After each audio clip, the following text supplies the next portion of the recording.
Most csak fotókat csinálok. És ezt így le kellett jönnötök Budapest? Tehát úgy, hogy segítünk. Tehát, hogy már itt is a Societas nem úgy működik, hogy kéne, és azért is mutatunk nekik példát.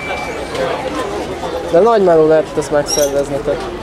Hát igen. Ja, ilyen még nem volt az országban. És akkor ez ilyen több hetes szervezés volt, hogy csinálják? Hát ez most az utolsó 3 nap ez a kampányhajrá, mert már több hete mentek ezek a kisebb dolgok, de hogy a kampányhajrá az most kezdődött el igazán, és hogy többen segítenek. Ja. Mert most ez egy nagyon fontos presztis kérdés. Pécs. Persze. Nagyon fontos presztis kérdés.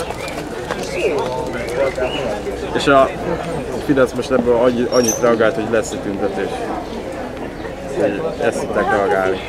Mert ők is meglepődtek ezen, hogy ma 2000 ember eláldoztak a város, és mennek. Tegnap tudtuk meg így a sajtóban, hogy csinálnak biokampányt. Csinálnak egy olyan részt bele, hogy hajrá, vagy finish, kampányfinish, és megnézzük ezt a tüntetést, ami este lesz, ha igaz, lesz. Én szerintem oda 30 fő megy el. Tehát, mert itt így azt vettem észre, hogy az emberek így jó, szeretjük a szilikat, de mégis MSZP, és lehet, hogy nem megyünk ezt, az ilyenek. Meg a Páva Zsoltot nem szeretjük igaz, hogy Fideszes. Hogy a Páva Zsoltnak nincs olyan nagy népszerűsége, és nem tud ő annyi embert mozgatni. Tehát tegnap is csinált egy programot a Városházánál, és 5 embert mozgat. És mi a tapasztalat? Inkább idősek mennek el így rendezvényekre, vagy fiatalok is? Hát, segíteni inkább az idősebbek. De meglepődtem, tök sok fiatal van. Tehát mindig azt mondják rátok, hogy inkább idősek. Mert most a budapesti Societas az most új energiára kapott, és hogy...